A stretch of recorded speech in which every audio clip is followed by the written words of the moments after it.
물담은 이거 괜찮지 않습니까? 예, 좋습니다. 오, 잘 찍으셨다. 좋습니다. 우와.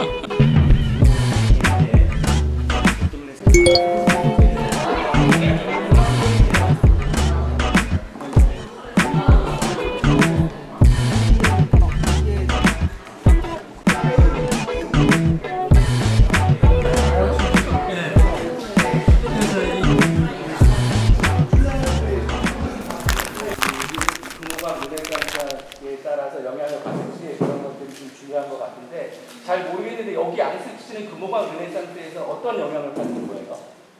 그 제방길이라는 게 이게 앞쪽으로 생기는 건가요? 아니면은 이게 기사 보면은 안승습지를 중심으로 쭉쭉쭉 된다. 디아크하고 우리 달성습지 연결은 너무나 쉽게 이해가 되는데 이곳은 도대체 그러면은 어떻게 진행이 되고 여기 생물들이 어떻게 영향을 받는지 좀 궁금하더라고요. 네, 좀 전에 말씀하셨던 부분에 대한 답변을 좀 드리자면 대부분 금호강 르네상스에 안심습지가 들어가 있습니다. 근데 실제로 정확하게는 지금 저희가 생각했던 안심습지 쪽이 아니고요. 국가정원을 만들기 위해서 이제 여기를 정원으로 만들고자 하는 계획을 가지고 있는 것이 금호강 르네상스의 가장 큰 줄기고요. 그리고 저희가 조사했던 쪽 말고 이 뒤쪽에 여기 이쪽에 여기 지도가 있거든요. 이쪽에다가 이제 식물들을 더 심겠다, 정원으로 만들겠다 뭐 이런 계획입니다. 근데 그쪽에 지금 여기 이렇게 막 개간되어 있는 처럼 그냥 된 땅 있잖아요. 네, 그쪽을 연결해서 이제 습지 안심습지와 연결해서 그쪽을 정원으로 만들겠다라는 계획입니다. 다른 습지에는 종다양성도 높기도 하고 또 자연적으로 그 원래 잘 살고 있던 그곳에 나타날 만한 식물들이 많이 출현했던 반면에 안심습지에서는 인간의 간섭을 받거나 인간의 활동으로 인해서 부연양화된 곳에 출현하는 식물종들이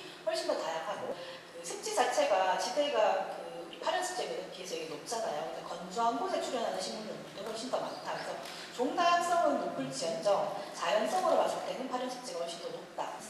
안심습지가 인간에 비해서 많아서 생존 가능성이 떨어지는 거라고 보시나요? 아니요. 그 반대로 보시면 됩니다.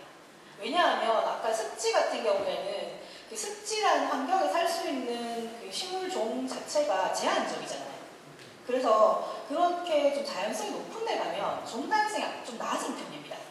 그러니까 왜냐하면 생각해 보시면 습지에 가보시면 갈대 이러면 여기서 저까지 다 갈대같이 그 다음 좀 지나거나 무럭새가 있고 다 무럭새가 있고 이런 식으로 해서 종다양성 자체가 되게 낮은 것이 사실은 특징적인데 저희가 이제 똑같은 어떤 습지라는 공간을 비교했을 때 생물종 다양성이 높으면 엄청 좋구나라고 생각을 하는 경우들이 있거든요. 근데 원래 거기 살만한 애들이 나오는 때 생물종 다양성이 높은 것이 좋다라고 얘기하는데 지금 여기는 인간 간섭이 워낙 많은 거예요. 아까 가보셨지만 다들 주변에 밭도 경작지도 워낙 많고 그쪽에서 또 넘어온 종도 많고요. 잔디밭 깔고 그다음에 큰 금계국이랑 아까 우산잔디 이런 것들 오셨잖아요. 다 식재하면서 그걸로 인해서 또 따라온 종들이 엄청 많아지는 거예요. 그러다 보니까 실제로 종다양성이라는 것이 교란된 입지에는 습지 산에도 나오고 건조한 곳에서 산에도 나오고 그다음에 심은 그 농사 짓는 곳에서 나오는 애도 있고 이러다 보니까 종다양성 자체가 생물 종수가 훨씬 더 많은 경우들이 있을 수 있습니다. 그래서 지금 여기 안심습지 같은 경우에는 딱 그것을 대표적으로 보여주는 그러한 현황이기 때문에 단순히 생물종 다양성이 뭐 높다 낮다를 가지고 지금 이 자연성을 판단하기는 좀 어렵다. 지금 안심습지 앞쪽에 모가 있지 않습니까? 네. 모 이전의 환경과 그리고 이후의 스탠드의 환경들이 많이 다를 거라고 생각하는데 오늘 관찰하시는 그것에 대한 차이가 있었는지. 일단 말씀하셨듯이 고를 기준으로 상류하류는 당연히 차이가 날 수밖에 없습니다.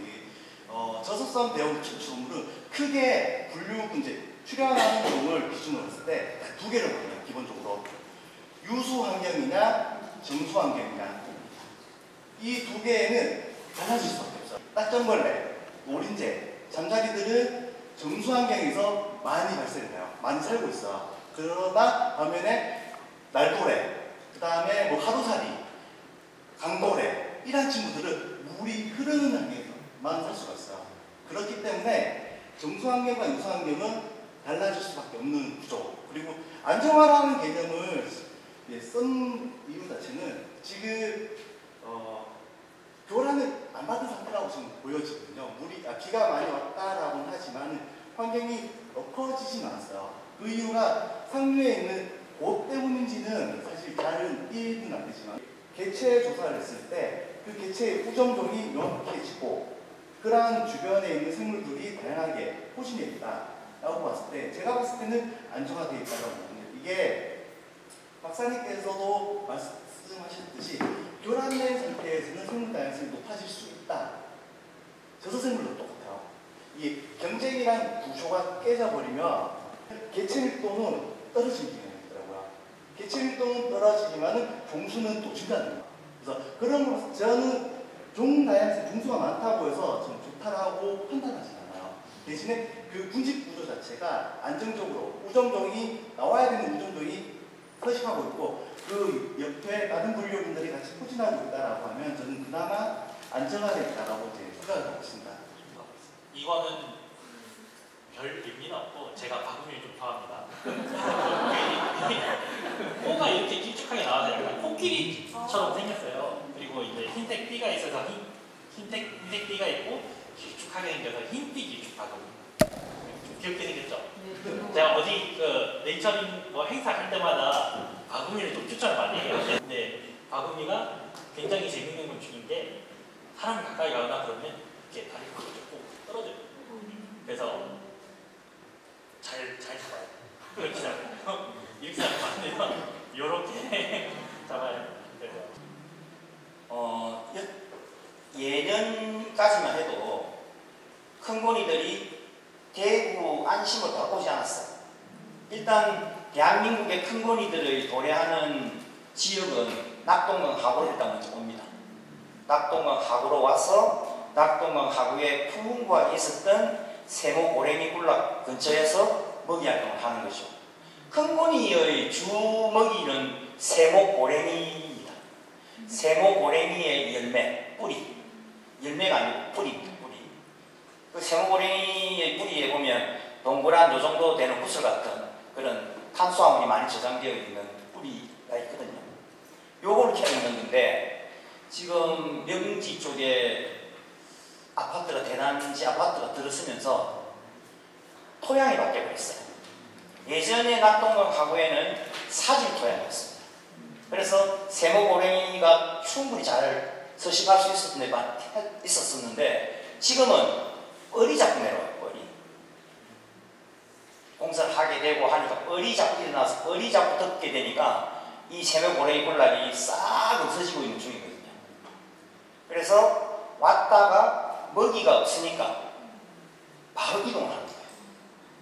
그전에는 그 먹이가 떨어질만 하면 10월, 2월 말쯤 되면 이동을 했었는데 지금은 그 이전에도 작년에 조사를 해보면 11월달 중순쯤만 돼도 얘들이 와 있었거든요. 그것은 제가 바라보는 관점에서는 바람직한 게 아니었어요. 그만큼 주 서식처에서 주 먹이터가 횟수 교란이 많이 되고 있구나. 그래서 얘들이 여기 올라오고 있구나 이런 생각 때문에. 근데 여기 오면 사실 먹을 게 별로 없습니다. 세모고랭이 없거든요. 여기 오면 없습니다. 그냥 연뿌리, 연줄기, 연뿌리 말고는 없습니다. 그래서 이제 아까 우리가 독자적으로 진행을 하면서 이야기를 나눴던 게 뭐냐면 새가 살 수 없는 곳에 과연 인간이 계속 존속할 수 있는가? 라는 질문을 던졌고 결론은 새가 살 수 없는 곳에는 인간도 얼마 살 수가 없겠구나 라는 얘기를 나누면서 오늘 수업 마칩니다. 물에 들어가서 네, 안녕하세요. 물고기 최명수입니다. 낙동강 본류를 예를 들면은 과거에 4대강 사업하기 전에는 낙동강 본류에 물류길이 없었습니다. 물이 흘렀으니까요. 이 물류길은 물이 흐르면 못 삽니다. 고여있는 데서만 살아요. 그래서 요즘도 그렇겠지만 예전에 어떤 저수지 가보면 100% 물류길만 100% 그런 데가 두둑했습니다. 특히나 이 영남지방의 그 저수지들 심각했거든요. 그런 애들이 내려와가지고 하천에 살다가 내려온 게 본류 들어오면 못 사는데 이제 보로 다 막아놓으니까 물이 안 늘어잖아요. 그러니까 자꾸 늘어납니다. 그래서 이 낙동강 본류에 그 댐을 막아놔놓고 그 다음에 이제 대체 서식지라고 습지를 만들어 놓잖아요. 이게 S와 블루길의 양화장 역할을 합니다. 그러니까 이 우리가 댐을 만들고 그 벌을 만들고 하면은 꼭 대체 서식지를 만들게 돼 있어요. 그런데 그 댐이나 저수지 어디에 만듭니까? 물이 흐르는 하천을 말아서 만드는 거잖아요. 그러면 대체 서식지는 여울이 돼야 돼요. 여울이 있게 해야 되는데 그냥 습지 만들어 놔놓고 그 옆에 또 습지를 대체 서식지라고 만들어줘요. 이거 완전 틀린 거죠. 근데 이 여울은 사람이 만들어줄 수가 없습니다. 사람이 여울을 절대 못 만들어줘요. 이거는 시간이 만들어주는 겁니다. 시간이. 수십 년 지나면 저절로 여울을 만들어줘요. 그래서 우리가 공사를 어쩔 수 없이 하더라도 그 다음부터는 손을 대지 않으면 알아서 자연은 회복이 됩니다. 시간이 지나면. 기록을 하는